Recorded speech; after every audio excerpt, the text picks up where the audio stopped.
नमस्कार। अगर जो आप हिंदी की किसी भी परीक्षा की तैयारी कर रहे हैं तो यह वीडियो आपके लिए है। यह आपके लिए बहुत ही महत्वपूर्ण होने वाली है। वीडियो को अंत तक ज़रूर देखिएगा क्योंकि इसमें सारे प्रश्न इम्पोर्टेंट हैं।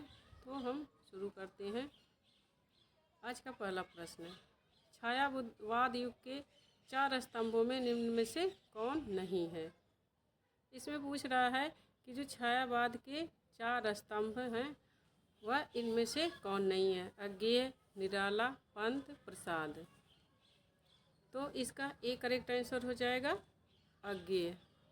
अज्ञेय प्रयोगवाद युग के हैं, ना कि छायावाद युग के। और जो छायावाद युग के 4 स्तंभों में प्रसाद, पंथ, निराला और महादेवी वर्मा, इन्हें छायावाद के चतुष्टय कवि भी कहते हैं और 4 स्तंभ कहते हैं। तो आपको इन चारों का नाम याद होना बहुत ही इम्पोर्टेंट है। छायावाद युग के और भी कवि हैं। छायावाद युग 2 भागों में विभाजित है। 2 भाग, इसके कई पार्ट हैं, 2 भाग में नहीं। जैसे छायावाद युग, उसी के अंतर्गत एक राष्ट्रीय सांस्कृतिक चेतना के कवि रहते हैं और हालावाद के कवि हैं, और एक है मौज और मस्ती के कवि। तो कई छायावाद में कई धाराएं चली। आगे है तो ये 4 स्तंभ आपको जरूर याद होने चाहिए। चतुष्टय कौन है। आगे है, राम की शक्ति पूजा के विषय में कौन सा कथन असत्य है। राम को शक्ति पूजा का सुझाव जामवंत ने दिया था। राम को रावण पर विजय वरदान देवी से प्राप्त हुआ था। राम की शक्ति पूजा का कथानक रामचरितमानस पर आधारित है। राम की शक्ति पूजा के राम मानव अधिक है, ईश्वर कम। तो यह असत्य पूछ रहा है। राम की शक्ति पूजा निराला की कविता है। इसमें उन्होंने इस राम के ऊपर लिखा है इस कविता को। तो इसका करेक्ट आंसर हो जाएगा डी।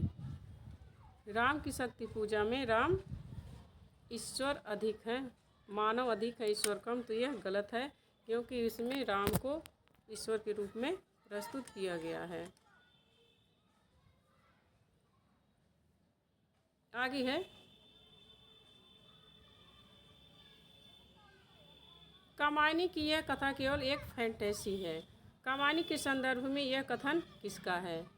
द्वारका प्रसाद सक्सेना, गजानन माधव मुक्तिबोध और रामस्वरूप चतुर्वेदी, डॉक्टर नागेंद्र। तो इसका भी करेक्ट आंसर हो जाएगा गजानन माधव मुक्तिबोध ने कहा है कि कामायनी की कथा केवल एक फैंटेसी है। आगे है, डॉक्टर रामविलास शर्मा ने राम की शक्ति पूजा में किन 2 कविताओं का सार तत्व माना है। जागो, फिर एक बार, वह बादल राग। तुलसीदास व सरोज स्मृति। सरोज स्मृति व जूही की कली। तुलसीदास व कुकुरमुत्ता।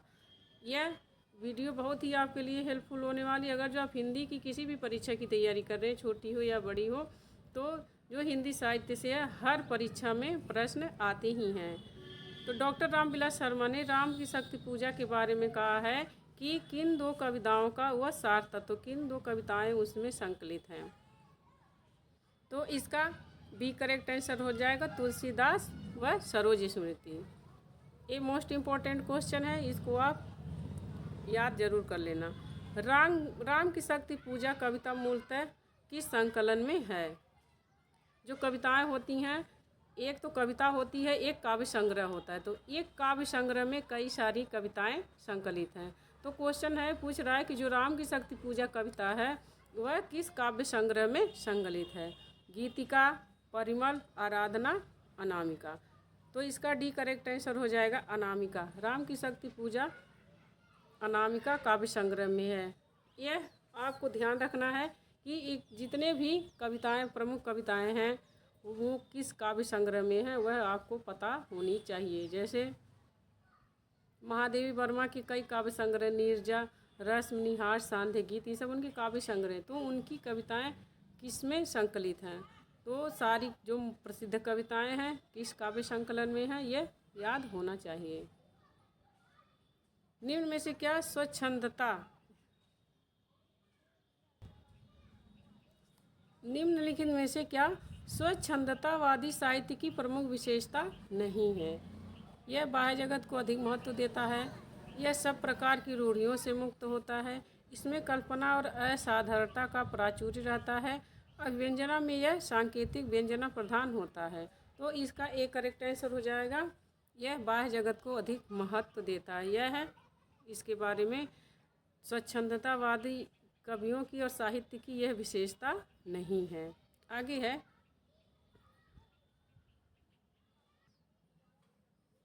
आगे प्रश्न है, जयशंकर प्रसाद द्वारा रचित कामायनी में सर्गों की संख्या है 15, 13, 21, 24। ये बहुत ही महत्वपूर्ण क्वेश्चन है और जयशंकर प्रसाद की प्रसिद्धि का आधार कामायनी ही है। इसीलिए कामायनी से संबंधित जितने भी प्रश्न बनते हैं आपको याद होने ही चाहिए।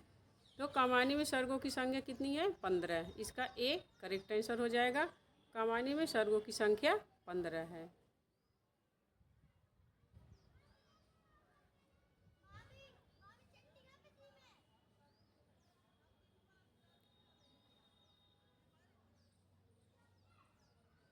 आगे है, भारतीय संस्कृति के मूल उपादानों का ऐतिहासिक विकास प्रस्तुत करने वाला प्रसिद्ध ग्रंथ संस्कृत के 4 अध्याय किसने लिखा? इसमें पूछ रहा है कि संस्कृत के 4 अध्याय जो है वह किसकी रचना है? रामविलास शर्मा, रामधारी सिंह दिनकर, जयशंकर प्रसाद, शांतिप्रिय द्विवेदी। तो इसका बी करेक्ट आंसर हो जाएगा। रामधारी सिंह दिनकर की रचना है संस्कृति के 4 अध्याय।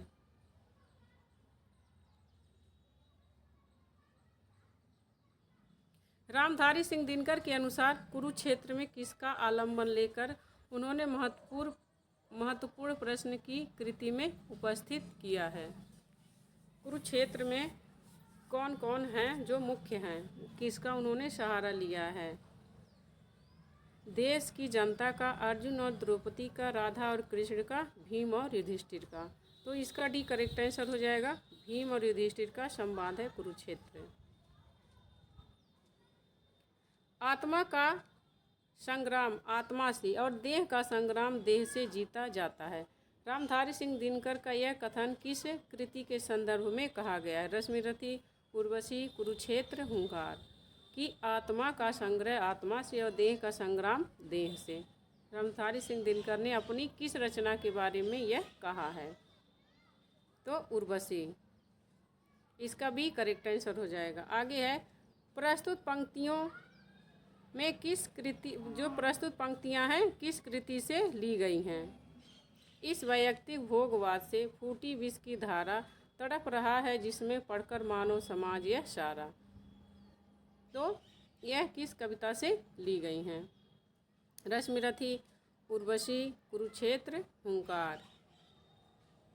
तो इसका सी करेक्ट आंसर हो जाएगा। 11वें का सी कुरुक्षेत्र। आगे है, सबको मुक्त प्रकाश चाहिए, सबको मुक्त समीरण, बाधा रहित विकास, मुक्त आशंकाओं से जीवन। ये पंक्तियाँ किस कृति से ली गई? रश्मिरथी, उर्वशी, कुरुक्षेत्र और हुंकार। इसका सी करेक्ट आंसर हो जाएगा कुरुक्षेत्र 12वें का। आगे है, कुरुक्षेत्र के प्रथम सर्ग का प्रारंभ किस पंक्ति से होता है? देश की इज्जत बचाने के लिए ईश जाने देश का लज्जा विषय, वह कौन रोता है वहाँ, तत्व है कोई केवल आवरण।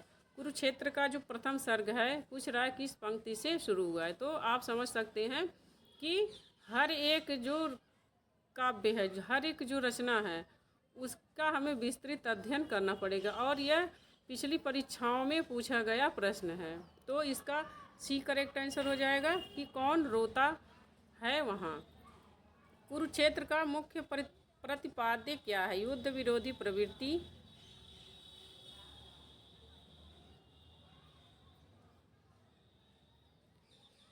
संसार में शांति, क्षमता और न्याय की प्रतिष्ठा के लिए युद्ध आवश्यक नहीं, युद्ध सदैव मनुष्य विरोधी होता है।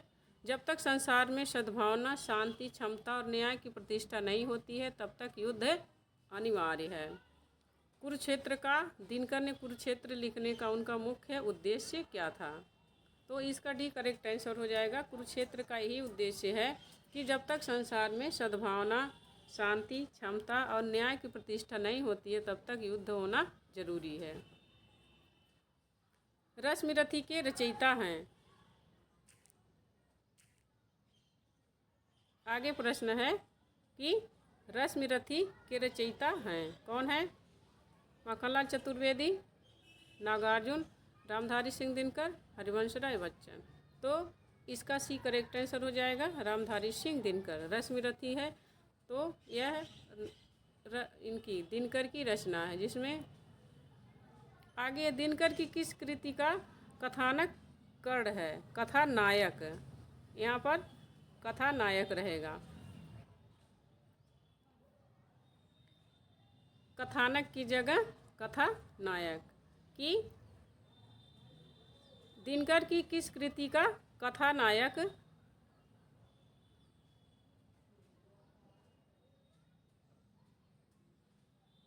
कर्ण है, माने उनकी किस रचना का नायक कर्ण है? कुरुक्षेत्र, रश्मिरथी, परशुराम की प्रतीक्षा, उर्वशी। तो इसका बी करेक्ट आंसर हो जाएगा रश्मिरथी। और आप कमेंट करके हमें बताएंगे कि आपका जो यह है प्रश्न है कि जो कर्ण है उसके गुरु कौन थे? कर्ण के गुरु कौन थे? यह प्रश्न आप बताएंगे हमें। आगे है रचना न तो दर्शन है और न किसी ज्ञान के प्रौढ़ मस्तिष्क का चमत्कार।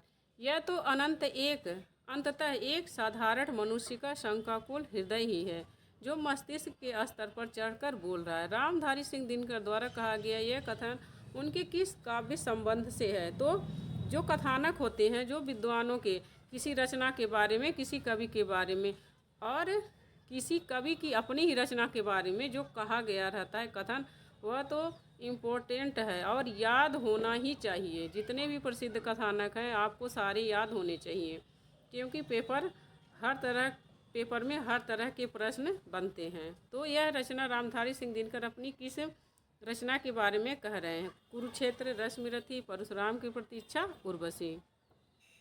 रचना न तो दर्शन है न किसी ज्ञान के प्रौढ़ मस्तिष्क का चमत्कार। यह तो अंततः एक साधारण मनुष्य का शंकाकुल हृदय ही है जो मस्तिष्क के स्तर पर चढ़कर बोल रहा है। तो इसका ए करेक्ट आंसर हो जाएगा कुरुक्षेत्र। 17वां का डी ए कुरुक्षेत्र। आगे है कौन सी रचना रामधारी सिंह दिनकर की नहीं है? इसमें से 4 रचनाएं हैं तो आपको बताना है कि कौन सी रचना रामधारी सिंह दिनकर की नहीं है। अध्यात्म चिंतन, रेणुका, दिल्ली, नीम के पत्ते। तो यह बताना है कि कौन सी रचना इनकी नहीं है। तो इसका ए करेक्ट आंसर हो जाएगा अध्यात्म चिंतन रामधारी सिंह दिनकर की रचना नहीं है। जो एलटी ग्रेड के यूपी, टीजीटी, पीजीटी की जितनी भी परीक्षाएं होती हैं उसमें रचनाएं अक्सर पूछता है। तो सारे कवियों की रचनाएं हमें याद होनी चाहिए। रामधारी सिंह दिनकर की किस कृति को आधुनिक युग की गीता कहा गया है? कुरुक्षेत्र, रश्मिरथी, परशुराम की प्रतीक्षा और उर्वशी। किस काव्य को आधुनिक युग की गीता कहा गया है? मोस्ट इम्पोर्टेंट क्वेश्चन है। तो इसका ए करेक्ट आंसर हो जाएगा कुरुक्षेत्र। 2 राह समय के रथ का, घर घर नाच सुनो, सिंहासन खाली करो जनता आती है। यह उद्धृत है। मोस्ट इम्पोर्टेंट कविता है। तो आपको यह आना ही चाहिए। जो प्रसिद्ध कविताएं हैं, हमें ये प्रसिद्ध कविताओं के बारे में 2 चीज़ें जानना बहुत ज़रूरी है कि वह किस काव्य संग्रह से ली गई हैं और किस कवि की हैं। तो यह कवि सिंहासन खाली करो जनता आती है, यह किस कवि की है? माखनलाल चतुर्वेदी, नागार्जुन, रामधारी सिंह दिनकर, हरिवंश राय बच्चन। तो यह सी करेक्ट आंसर हो जाएगा रामधारी सिंह दिनकर। निम्नलिखित में दिनकर की काव्य रचना नहीं है? रसवंती, रेणुका, उर्वशी, त्रिधारा। तो इसका डी करेक्ट आंसर हो जाएगा त्रिधारा रामधारी सिंह दिनकर की रचना नहीं है। अधैर्य का कवि किसे कहा गया है? जो कवियों के उपनाम हैं और जो उन्हें उपाधियां मिली हैं वह याद होने चाहिए। तो अधैर्य का कवि किसे कहा गया है? दिनकर, त्रिलोचन, अज्ञेय, गिरजा कुमार, माथुर। ये करेक्ट आंसर हो जाएगा दिनकर को अधैर्य का कवि कहा जाता है। आगे है रामधारी सिंह दिनकर की काव्यकृति कौन सी है? इसमें काव्यकृति पूछ रहे हैं। लोकायतन, दिल्ली, आर्यावर्त, उन्मुक्त। इसमें पूछ रहा कौन सी कृति है, तो दिल्ली जो है वह रामधारी सिंह दिनकर की रचना है। लोकायतन सुमित्रा नंदन पंत की रचना है। बैठे हुए सुखद आत्म में मृग रोमंथन करते, वन के जीव विवर्ष से बाहर हो विश्रब्द विचरते। उपरोक्त पंक्तियों में किसका वर्णन है? मोस्ट इम्पोर्टेंट है कि ये जो पंक्तियाँ दी गई हैं इसमें किस जगह का वर्णन है। बैठे हुए सुखद आत्म में मृग रोमंथन करते, वन के जीव विवर्ष से बाहर हो विश्रब्द विचरते। यह पंक्तियाँ साकेत में चित्रकूट का, असाध्य बीड़ा में वन प्रांतर का, रश्मिरथी में परशुराम आश्रम का, कामायनी में सारस्वत प्रदेश का, यह कहाँ से ली गई हैं? तो इसका सी करेक्ट आंसर हो जाएगा। परशुराम रश्मिरथी में परशुराम के आश्रम का वर्णन किए हैं दिनकर जी। रामधारी सिंह दिनकर को ज्ञानपीठ पुरस्कार किस रचना पर दिया गया? कुरुक्षेत्र, रश्मिरथी, परशुराम की प्रतीक्षा, उर्वशी। तो इसका डी करेक्ट आंसर हो जाएगा उर्वशी। उर्वशी पर रामधारी सिंह दिनकर को ज्ञानपीठ पुरस्कार प्राप्त हुआ था। आगे है, मैं उनका आदर्श कहीं जो व्यथा खोल सकेंगे, जग पूछेगा किंतु पिता का नाम न बोल सकेंगे, जिनका निखिल विश्व में कोई नहीं अपना होगा, मन में लिए उमंग जिन्हें चिरकाल कल्पना होगा। उपयुक्त पंक्तियां दिनकर की किस रचना से हैं? कुरुक्षेत्र, रश्मिरथी, परशुराम को प्रतीक्षा, उर्वशी। तो इसका भी करेक्ट आंसर हो जाएगा रश्मिरथी। यह कर्ण के बारे में जब लिख रहे थे तो यह उन्होंने उससे लिया है। दिनकर का काव्य नहीं है, इसमें दिनकर का काव्य पूछा गया, कौन सा नहीं है? उर्वशी, जयद्रथ वध, हुंकार, रेणुका। तो इसका भी करेक्ट आंसर हो जाएगा। जयद्रथ वध जो है यह दिनकर की काव्य कृति नहीं है, बल्कि किसकी है? मैथिली शरण गुप्त की। दिनकर की काव्य कृति रश्मिरथी में रश्मिरथी कौन है? कृष्ण, अर्जुन, कर्ण, परशुराम। तो इसका सी करेक्ट आंसर हो जाएगा। जो रश्मिरथी है वह कर्ण है, क्योंकि उसे क्या सूर्यपुत्र कहा गया है। तो रश्मि माने होता किरण, रथी माने जो रथ पे बैठता है, सवार होने वाला। आगे है, दिनकर के किस काव्य ग्रंथ में युद्ध और शांति की समस्या का चित्रण मिलता है? कुरुक्षेत्र, रश्मिरथी, परशुराम की प्रतीक्षा, सामधेनी। माने इनकी किस ग्रंथ में युद्ध और शांति की समस्या का चित्रण मिलता है? तो इसका ए करेक्ट आंसर हो जाएगा कुरुक्षेत्र। कुरुक्षेत्र में युद्ध और शांति की समस्या का चित्रण मिलता है। प्रसिद्ध गीत विजय विश्व तिरंगा प्यारा, झंडा ऊंचा रहे हमारा की रचना किस कवि ने की है? रामधारी सिंह दिनकर, श्यामलाल पार्षद, हरिकृष्ण प्रेमी, सुभद्रा कुमारी चौहान। तो इसका भी करेक्ट आंसर हो जाएगा जो है श्यामलाल पार्षद ने विजय विश्व तिरंगा प्यारा, झंडा ऊंचा रहे हमारा कविता की रचना की है। आगे है, नवीन किस कवि का उपनाम है? हमें सभी कवियों के उपनाम याद होने चाहिए। बालकृष्ण शर्मा, माखनलाल चतुर्वेदी, रामनरेश त्रिपाठी, सुभद्रा कुमारी चौहान। तो इसका एक करेक्ट आंसर हो जाएगा बालकृष्ण शर्मा नवीन। इनमें से कुरुक्षेत्र से संबंधित कौन सा कथन सही नहीं है? इसका कथानक महाभारत से लिया गया है। यह गांधीवादी विचारधारा से प्रभावित है। इसमें कुल 7 सर्ग हैं। इसमें भीम और युधिष्ठिर के माध्यम से युद्ध एवं शांति विषयक विशद और गंभीर चिंतन प्रस्तुत किया गया है। कुरुक्षेत्र के संबंध में कौन सा कथन गलत है?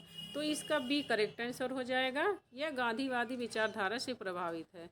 तो यह गांधीवादी विचारधारा से प्रभावित ग्रंथ नहीं है। दिनकर की प्रसिद्ध काव्य कृति रश्मिरथी की कथा वस्तु कहाँ से ली गई है? पूर्णतया कल्पित है। भागवत पुराण, रामायण, महाभारत। तो इसका डी करेक्ट आंसर हो जाएगा महाभारत, क्योंकि कर्ण महाभारत का पात्र है। कभी कुछ ऐसी तान सुनाओ जिससे उथल पुथल मच जाए। यह पंक्ति किस कवि की है? बालकृष्ण शर्मा नवीन, माखनलाल चतुर्वेदी, रामनरेश त्रिपाठी और सुभद्रा कुमारी चौहान। तो इसका एक करेक्ट आंसर हो जाएगा। यह जो कविता है वह बालकृष्ण शर्मा नवीन की है। सूर्यकांत त्रिपाठी निराला जी के काव्य के बारे में निम्नलिखित में से कौन सा विधान गलत है? स्वर लय की प्रधानता, भाषा ओजपुर सदुक्कड़ी हिंदी का प्रयोग, भाषा संस्कृत निष्ठ खड़ी बोली है। तो इसका जो है सी करेक्ट आंसर है, यह गलत है। सदुक्कड़ी भाषा का प्रयोग निराला का नहीं बल्कि किसका है, कबीरदास का। और आप यह कमेंट करेंगे कि कबीरदास को किस विद्वान ने, कबीरदास की भाषा को किस विद्वान ने सदुक्कड़ी भाषा कहा है।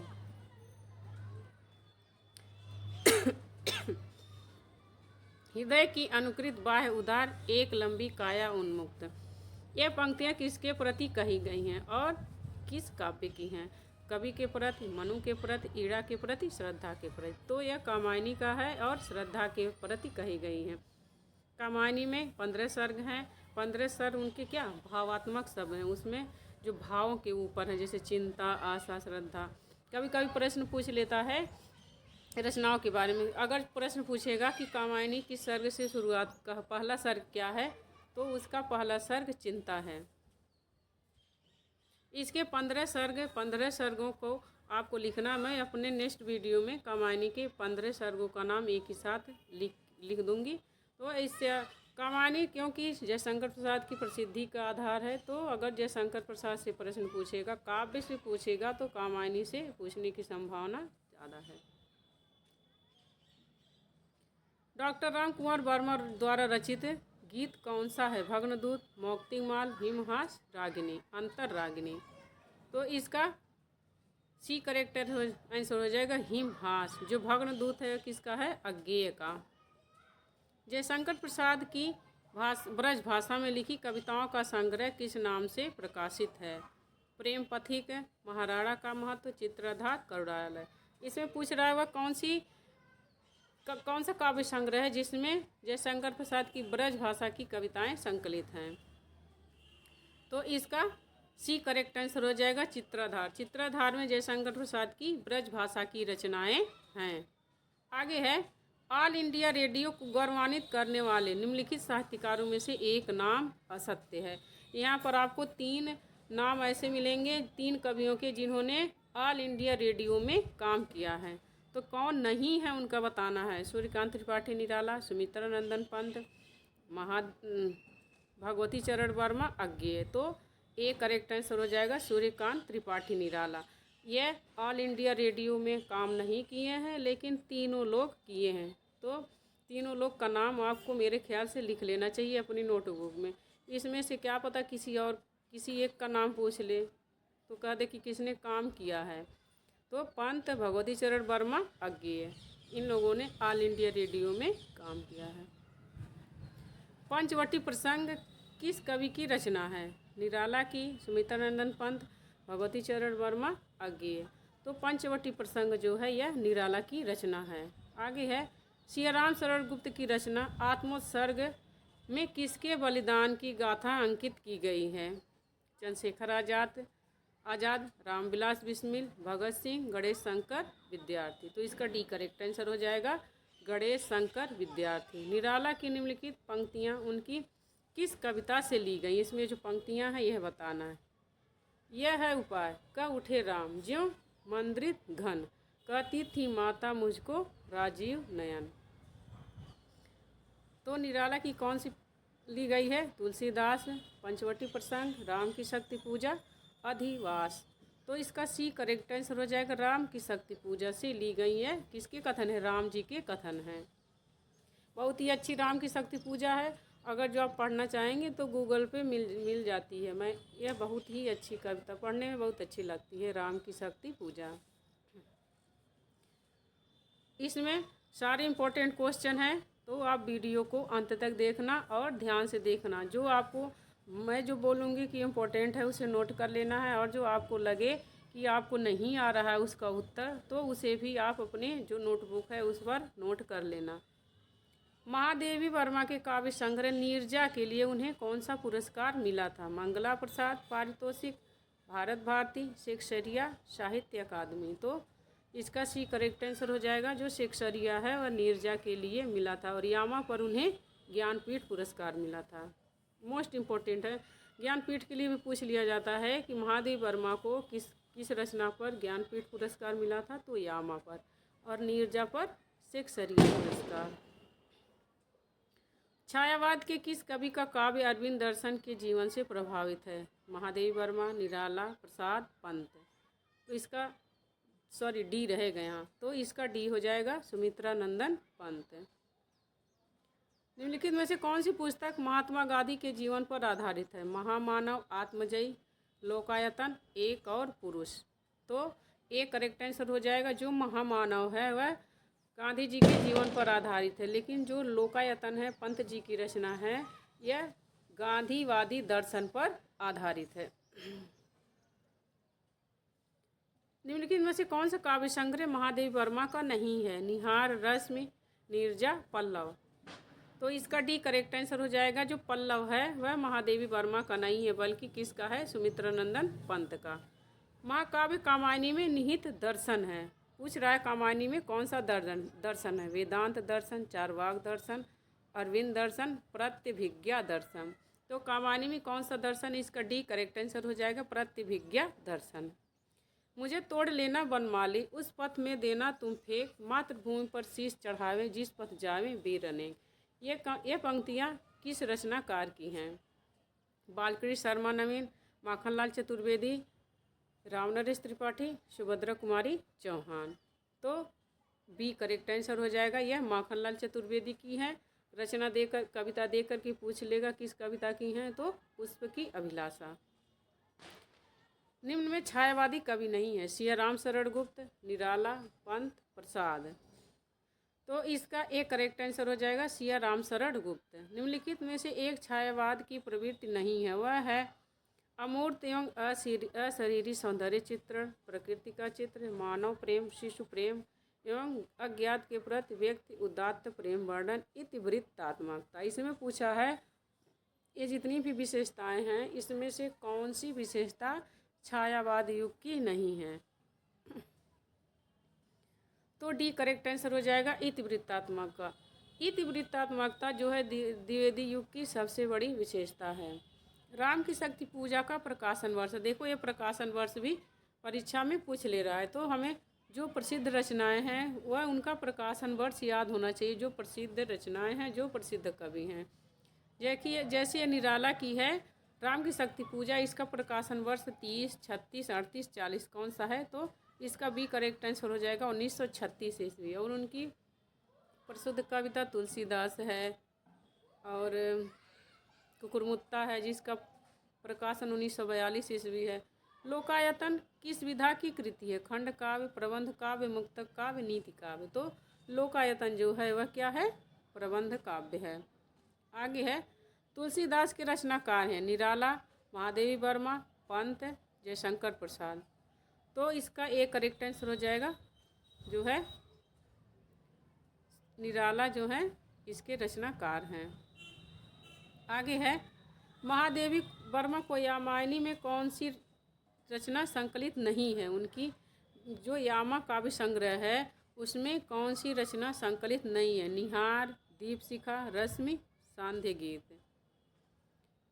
तो इसका बी करेक्ट आंसर हो जाएगा, जो दीपशिखा है उनके यामा में संकलित नहीं है। आगे है यदि श्रद्धा और मन अर्थात मन के सहयोग से मानवता का विकास रूपक है तो भी बड़ा ही भावमय और श्लाघ्य है। कामायनी की कथा सृष्टि के विचार में यह कथन किसका है? मुक्तिबोध,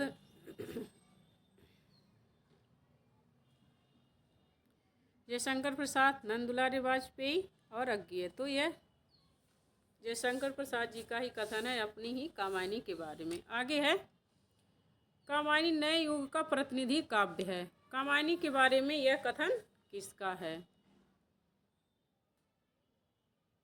कामायनी नए युग का प्रतिनिधि काव्य है। मुक्तिबोध, जयशंकर प्रसाद, नंदुलारे वाजपेयी, अज्ञेय। कामायनी के बारे में यह कथन किसका है? तो नंदुलारे वाजपेयी का। आगे है जब वेदना के आधार पर स्वानुभूतिमयी अभिव्यक्ति होने लगी तब हिंदी में उसे छायावाद नाम से अभिहित किया गया है। छायावाद की यह परिभाषा किसने दी है? मोस्ट इम्पोर्टेंट है, क्योंकि प्रयोगवाद, प्रगतिवाद, छायावाद इन तीनों युग में युग के ऊपर जो विद्वान हैं उन लोगों ने अपना जो विचार है, मत है, व्यक्त किया। तो ये जितनी भी परिभाषाएं हैं इनके बारे में वह हमको याद होनी चाहिए। तो ये मोस्ट इम्पोर्टेंट है। मुक्तिबोध की, प्रसाद की, वाजपेयी जी की, अज्ञेय की, किसकी है? प्रसाद। वहाँ इसके छायावाद के बारे में यह प्रसाद जी के कथन हैं।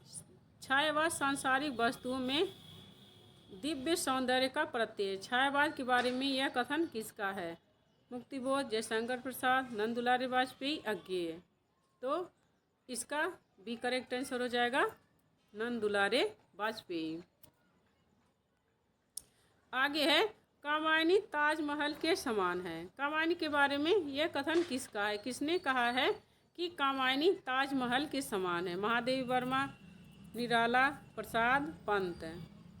तो इसका डी करेक्ट आंसर हो जाएगा सुमित्रा नंदन पंत ने कामायनी के बारे में कहा है कि यह एक क्या है? कामायनी ताजमहल के समान है।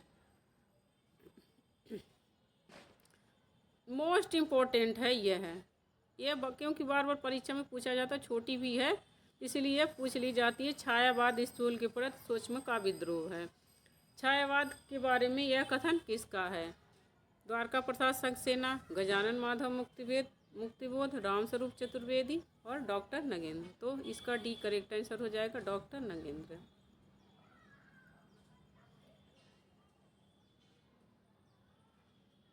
पंत जी ने अपने किस काव्य में भारतीय जीवन की स्वतंत्रता के पहले और बाद की कथा को काव्य रूप दिया है? युगांत, युगवाणी, लोकायतन, चिदंबरा। तो इसका सी करेक्ट आंसर हो जाएगा लोकायतन में भारतीय जीवन की स्वतंत्रता के पहले और बाद की कथा व्यक्त है। आगे है किस कवि को इन संवेदनशील इंद्रिय बोध का कवि कहा जाता है? किस कवि को संवेदनशील इंद्रिय बोध का कवि कहा जाता है? महादेवी वर्मा, निराला, प्रसाद, पंत। इसमें से किसको कहा जाता है? तो इसका डी करेक्ट आंसर हो जाएगा सुमित्रा नंदन पंत को। महाराणा का महत्व किसकी रचना है? मुक्तिबोध, जयशंकर प्रसाद, नंदुलारे वाजपेयी, अज्ञेय। तो महाराणा का महत्व किसकी रचना है? जयशंकर प्रसाद की। आगे है समरस थे जड़ या चेतन, सुंदर साकार बनाता एक विलसती आनंद अखंड।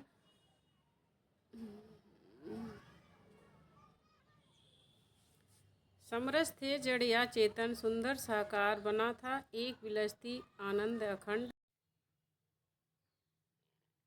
आगे 64 क्वेश्चन नंबर है समरस थे जड़ या चेतन, सुंदर साकार बना था चेतनता एक विलसती आनंद अखंड घना था। पंक्तियाँ किसकी हैं?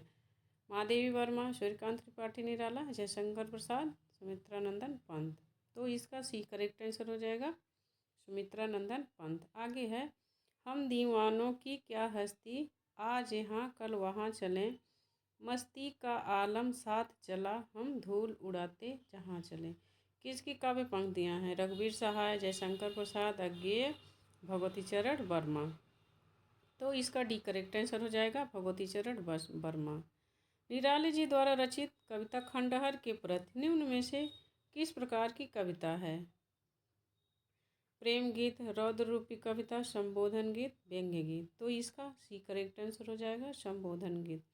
चित्राधार किस कवि की कृति है? महादेवी वर्मा, सूर्यकांत त्रिपाठी निराला, जयशंकर प्रसाद, सुमित्रा नंदन पंत। तो इसका सी करेक्ट आंसर हो जाएगा सुमित्रा नंदन पंत। आगे है छायावाद बड़ी सहृदयता के साथ प्रभाव साम्य पर ही विशेष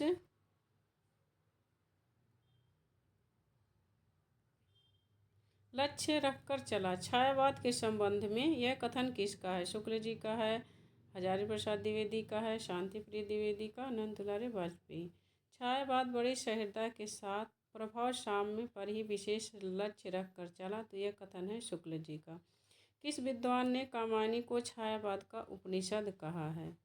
शुक्ल जी, हजारी प्रसाद द्विवेदी, शांति प्रिय द्विवेदी, डॉक्टर आचार्य नंदुलारे वाजपेयी। तो इसका सी करेक्ट आंसर हो जाएगा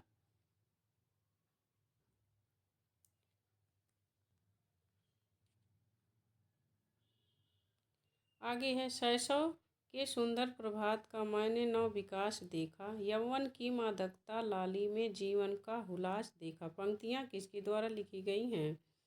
हरिवंश राय बच्चन, भगवती चरण वर्मा, विद्यावती कोकिल, सुभद्रा कुमारी चौहान। तो ये इसका डी करेक्ट आंसर हो जाएगा, सुभद्रा कुमारी चौहान। अब हमारे यहाँ पर 17 प्रश्न यहाँ पर ख़त्म होते हैं। अब आगे के नेक्स्ट प्रश्न हम अगले वीडियो में देखेंगे।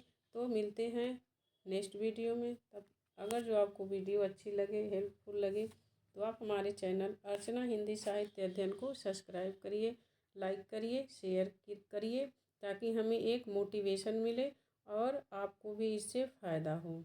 तो चैनल को सब्सक्राइब करिए। मिलते हैं नेक्स्ट वीडियो में इसके आगे के प्रश्नों के साथ। तब तक के लिए नमस्कार।